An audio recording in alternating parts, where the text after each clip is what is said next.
Sebenarnya kemana arah kritik PDIP soal IKN dan bagaimana Istana menjawab kritik itu sambil mengebut pembangunan IKN? Kita berbincang dengan staf khusus Presiden RI, Grace Natali, dan politisi PDI Perjuangan Masinton Pasaribu, Mbak Grace dan Bang Masinton. Apa kabar? Ya, baik, Mbak Grace, Mbak Cindy. Oke, Bang Masinton, Kabar baik, sebenarnya Pak. apa yang jadi catatan PDIP sampai bilang IKN ini adalah proyek terburu-buru? Ya, yang disampaikan Pak Jarod itu kan mengulangi dari pernyataan Pak Presiden ya, yang menyatakan akan berkantor bulan Juli ya di IKN. Nah, Menteri PUPR-nya bulan Juni 2024. Tapi kan kemudian ketika ditanyakan wartawan, Presiden kan jawab, infrastrukturnya belum, sudah siap belum, listriknya sudah belum, airnya sudah belum, ntar ke sana kalau sudah selesai semua, kan begitu. Nah tentu membangun ibu kota itu kan eh, itu adalah simbol dari sebuah kedaulatan negara, kemandirian negara, artinya dalam arti kemampuan negara. Nah jadi ya dimanapun, di negara manapun, negara yang membangun ibu kotanya, kalau kita lihat umpama negara tetangga kita, ketika kota pemerintahan dipindah dari Kuala Lumpur ke Putrajaya, itu mereka menyesuaikan dengan alokasi anggaran negara tersebut. Karena itu adalah simbol kemandirian dan kemampuan sebuah bangsa. Tidak ngemis-ngemis investor apa segala macam. Begitupun di Tanzania, saya waktu itu ke Tanzania, eh, pembangunan ibu kotanya itu berlangsung hingga 40 tahun. Sejak zaman Julius Nyerere sampai kemudian sekarang. Itu pun pemindahannya bertahap tuh.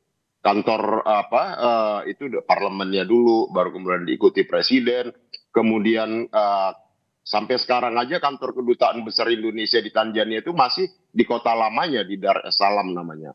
Nah artinya apa? Bahwa pembangunan itu dia tidak bisa langsung seperti menciptakan apa yang disulap simsalabim dalam waktu cepat dia akan bisa selesai. Nah tentu kita lihat semuanya ya, target-target itu kan meleset, bahkan sampai ngantor di sana pun meleset.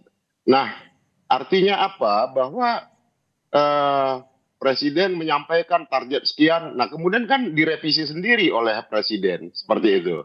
Oke, Nah, artinya apa? Yang disampaikan oleh Pak Jarod adalah agar tidak perlu tergesa-gesa, tidak harus oke, ambisius menyampaikan kepada publik, kerjakan saja, jalankan oke. saja sebagai Bang sebuah Masinton artinya nggak proyeksi ke yakin depan. Agustus Iya, sudah bisa berkantor Pak Jokowinya di sana? ini kita kan mau bangun ibu kota, bukan membangun istana presiden saja atau Oke. istana negara. Yang kita bicarakan kan ibu kotanya. Kalau mungkin kantor pemerintahan hanya kantor presiden, ya monggo, ceritakanlah kita sedang membangun kantor presiden, tahapannya sekian. Oke. Tapi dalam konteks ibu kotanya, ibu kota negara, ya, itu kan juga perlu dijelaskan Oke. berapa persen sih Oke. baru yang bisa terrealisasi, kan begitu. Oke, baik. Saya mau ke Mbak Grace. Nah, Mbak Grace, kalau melihat targetnya kan meleset, awalnya Juni sampai Juli, tapi ternyata molor. Anda melihatnya apa yang tidak tepat sebenarnya dari kritik PDIP atau apa yang terjadi? Ya, terima kasih Mbak Cindy, juga abang saya, Bang Masinton. Update terbaru, ini semuanya masih on schedule. Jadi seperti tadi yang Bang Masinton bilang, mencontohkan dengan pembangunan ibu kota negara di negara-negara lainnya, tidak ada yang tergesa-gesa juga dalam pembangunan IKN. Bahwa ini merupakan satu rangkaian panjang yang diperkirakan nanti paling terakhirnya akan selesai itu di 2045. Jadi ini rangkaian yang panjang. 2022 sampai 2024 itu hanyalah pemindahan tahap awal yang antara lain di situ terkait dengan air minum, kelistrikan, sarana utama seperti Istana Kepresidenan, sejumlah kantor kementerian itu termasuk dalam salah satu tahapan awal. Nah, untuk keperluan Presiden berkantor pada bulan Juli ini sejauh ini masih on the track. Tapi tentunya yang akan memastikan betul-betul punya final say apakah akan mulai masuk di bulan Juli atau apakah akan menunggu itu kan Pak Presiden karena kan beliau yang akan melihat sudah nyaman belum. Tetapi untuk kesiapan air minum, listrik itu sudah akan siap di bulan Juli ini. Untuk keperluan 17 Agustus juga sudah aman, Mbak Cindy dan juga Mas Masinton. Dipastikan yang namanya listrik aman, air termasuk juga komunikasi sudah aman. Jadi pembangunan dari IKN semuanya masih on the track, tidak tergesa-gesa. Seperti yang tadi dikatakan bahwa pembangunan ibu kota negara itu ya harus semuanya yang terbaik dan bersifat jangka panjang, dan itu yang memang sedang dikerjakan oleh Oke. eh, tim OIKN begitu. Jadi jangan khawatir, malah kalau nanti udah sampai ke IKN mungkin bisa melihat bahwa semuanya sudah tetap on the track sesuai dengan target-target yang ditetapkan. Oke, Bang Masinton, tadi kalau Mbak Grace bilang masih on the track, kok semuanya masih on schedule. Kalau Anda melihatnya, apa yang masih bisa dilakukan atau dievaluasi agar ini kan proyeknya sudah berjalan, anggaran sudah keluar, apa yang harus dilakukan oleh pemerintah? Ya kalau yang disampaikan itu nyatanya seperti itu, ya alhamdulillah begitu loh. Tapi kan publik, yang ditanyakan publik itu kan, progres yang disampaikan pemerintah sudah sekian, ternyata realisasinya tidak seperti itu. Kemudian banyak ya yang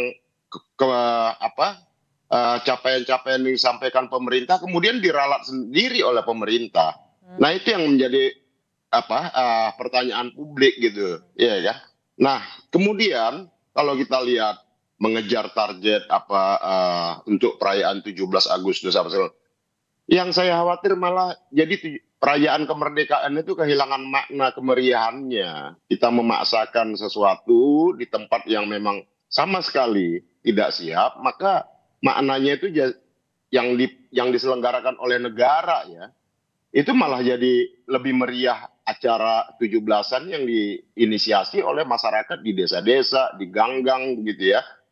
Karena apa? Karena ada seperti upaya ini nih 17-an harus kita adakan di IKN seperti itu. Yang menurut saya semuanya jadi terlihat terkesan ya mobilisasi itu buru-buru hanya untuk sekedar menyelenggarakan acara 17-an yang sesungguhnya ya ke makna sesungguhnya dalam kemeriahan 17-an Agustus itu menurut saya tidak perlu harus diselenggarakan di tempat yang memang belum siap. Kita adakan di Jakarta, makna kemeriahan, makna kemerdekaan itu bisa dirasakan. Oke, Mbak Grace, kalau Anda melihatnya 17 Agustus sebenarnya kan masih bisa juga dilakukan di Jakarta, tidak perlu di IKN. Anda melihatnya memang ada urgensikah harus dilakukan di IKN tahun ini? Nah, ini kan sebenarnya gagasan untuk memindahkan ibu kota sudah ada sejak lama ya. Bahkan kalau kita runut lagi ke belakang, yang pertama kali memiliki ide ini kan adalah Presiden Soekarno tahun 1957, karena melihat bahwa Jakarta dan Jawa itu sudah harus berbagi beban, apalagi Jawa atau Jakarta terus khususnya sekarang sudah overpopulation.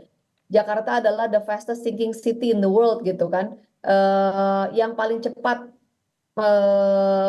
tenggelam begitu penurunan tanahnya. Jadi memang tidak ada jalan lain, tidak ada opsi lain. Ini harus dibagi bebannya. Oleh karenanya, saya harap ya termasuk teman-teman semuanya, yang termasuk juga Bang Masinton bisa sama-sama mendukung, memberikan energi yang positif ya, bahwa kita itu nanti bukan mengejar 17 Agustus oleh karenanya semuanya harus tergesa-gesa, tidak, tetapi ini justru menjadi momentum kita akan mewujudkan visi para founding fathers kita, bahwa pembangunan nanti harus semakin Indonesia sentris gitu kan, bahwa pembangunan nanti harus semakin merata, dan ini memang harus ada langkah berani untuk mewujudkan gagasan besar ini, yang dimana sebelum-sebelumnya mungkin ada banyak pertimbangan sehingga tidak jadi-jadi. Nah, Pak Jokowi lah yang kemudian mengambil langkah berani untuk mewujudkan ini, oleh karena memang perlu kerjasama semua pihak ya.